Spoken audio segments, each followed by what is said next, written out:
Once elite quarterbacks saw their careers completely unravel when they left the club that made them a star in the first place. The worst trade ever. Involving any position. Yeah.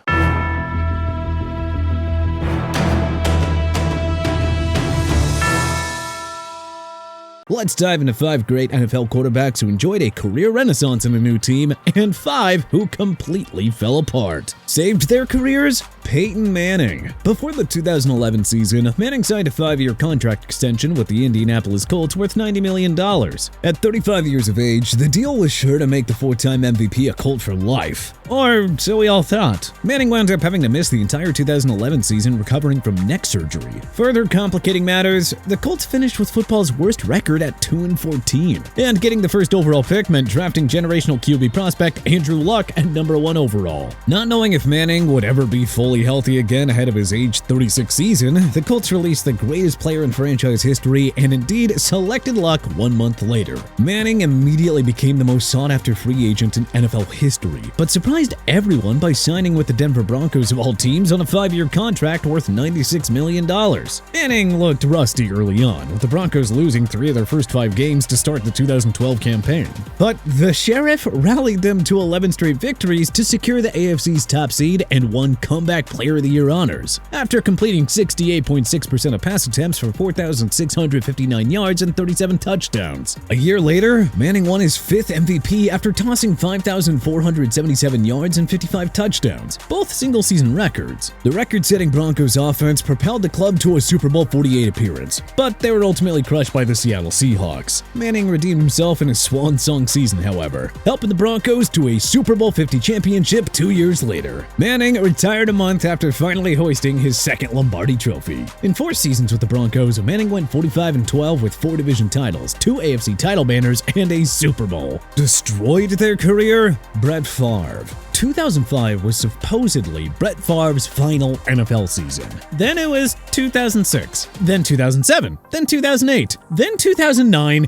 and on it went. So here's what actually ended up happening. The Green Bay Packers legend and 3-time MVP winner retired after the 2007 season. Favre later decided that he wanted to keep playing, but the Packers were ready to move forward with Aaron Rodgers. This led to an ugly public feud between the Packers and Favre, with the team refusing to outright release him from his contract. Finally, Favre was traded to the New York Jets for a conditional 4th-round pick. Favre indicated to the Jets after a disappointing season that he was going to retire, so he was released from his contract, only to decide that he wanted to keep on playing. And so, the most indecisive man in history signed with the Packers' longtime rival, the Minnesota Vikings. Favre had an MVP-caliber season and led the Vikings to a 12-4 record, and NFC title game appearance against the New Orleans Saints. However, his reputation as a joker further grew when he tossed a careless interception to Tracy Porter in the waning seconds of regulation, with many already being in field goal range. The Saints went on to win in overtime, denying Favre the chance to win a 2nd Super Bowl. He then decided to return for another season in 2010, but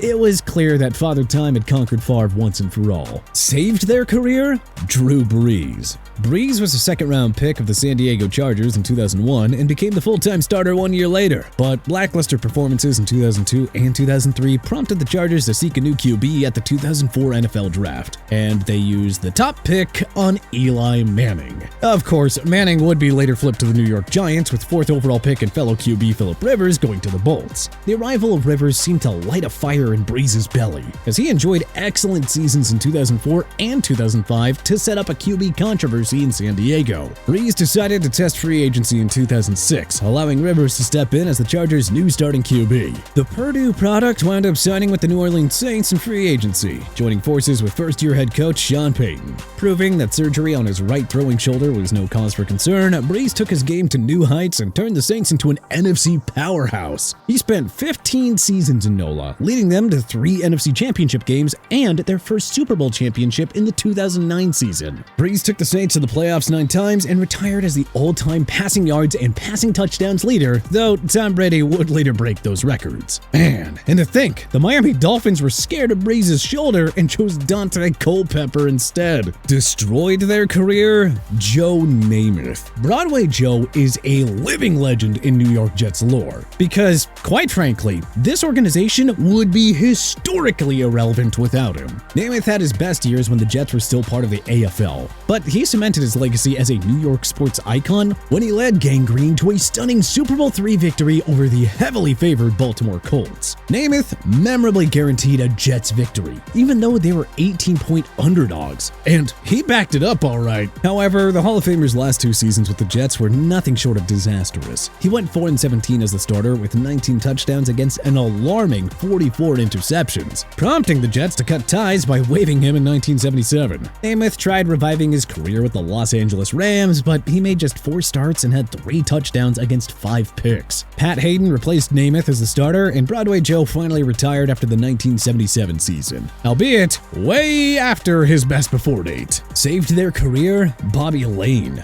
A 4-time Pro Bowler in the Motor City, Layne helped the Detroit Lions to NFL championships in 1952, 53, and 1957. The 2-time passing yards champion initially looked poised to finish his career in Detroit, but newcomer Tobin Rote had some other ideas. The Lions used Layne and Rote in their 1957 championship season, but the latter outplayed the future Hall of Famer and started Detroit's 2 playoff wins. With Layne being on the wrong side of 30 and recovering from an ankle injury, he was traded to the Pittsburgh Steelers in the midst of the 1958 season, and the so-called Curse of Bobby Layne was born. Layne gave the Steelers 4.5 seasons of quality play, going 27-19-2 with 2 Pro Bowl nods and a pair of second-team All-Pro selections. The Lions, by the way, have not been to an NFL championship game, including the Super Bowl, since trading Layne. Destroyed their career? John Hadl. Hadl spent his first 11 seasons of pro football with the San Diego Chargers, leading them to the AFL championship in 1963. The 4-time AFL All-Star was traded to the Los Angeles Rams in 1973, and he continued his success there with a playoff appearance and 1973 Pro Bowl selection. The Green Bay Packers were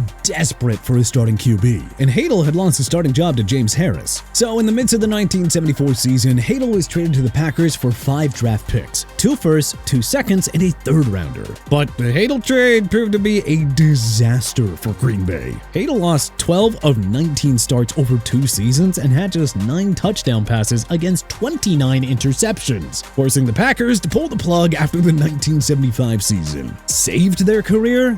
Y.A. Tittle. The Hall of Famer spent the majority of his career with the San Francisco 49ers, spanning from 1951 to 1960. The 49ers only mustered 1 playoff appearance during his tenure, but Tittle was a top-tier QB in his decade-long run on the West Coast, with 4 Pro Bowl selections and a first-team All-Pro nod. However, Tittle began to show his age during his final years with San Fran, and the rise of John Brody behind center made the fan favorite expendable. In 1961, Tittle was traded to the Giants for guard Lou Corleone. Incredibly, Tittle proved that he was anything but washed up in New York. In fact, he took his play to an even higher level with the Giants, proving that age really is just a number. Tittle began his New York tenure by leading the Giants to 3 straight NFL championship games, though they lost each one. He won 1963 NFL MVP honors in his penultimate season after throwing for 3,145 yards and 36 touchdowns, which were absolutely off the charts numbers in those days. Destroyed their career? Russell Wilson. After a few years of a rift forming with the Seattle Seahawks coaching staff and front office, Wilson finally got his wish for a fresh start granted in 2022. That offseason, the Seahawks traded their 9-time Pro Bowler and Super Bowl winning QB to the Denver Broncos in a blockbuster deal that included a package of 2 first-round picks. Before playing a snap in Denver, Wilson then inked a 5-year contract extension worth $245 million.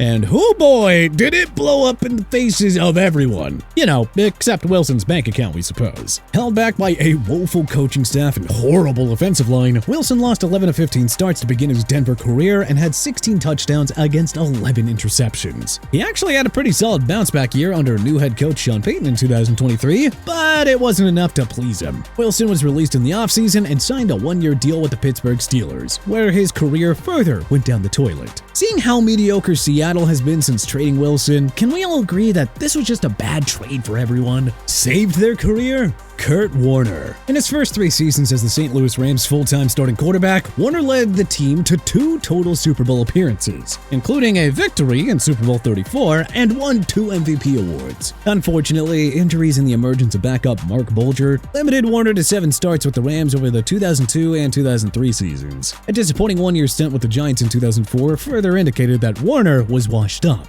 But the Arizona Cardinals took a chance on him with a 1-year deal in 2005 free agency. The Redbirds saw enough from Warner to give him a 3-year extension in 2006. 2 years later, he earned his first Pro Bowl nod in 7 years and led the Cardinals to their first ever Super Bowl appearance, where they would fall to the Pittsburgh Steelers in perhaps their greatest NFL game ever. Warner led Arizona to his 2nd straight division crown in 2009, then outdueled Aaron Rodgers in an all-time thriller wildcard round. The Cardinals lost to the Saints in the divisional round, and Warner decided to retire while still in his prime. Destroyed their career? Deshaun Watson. But everyone knows how this story ends though.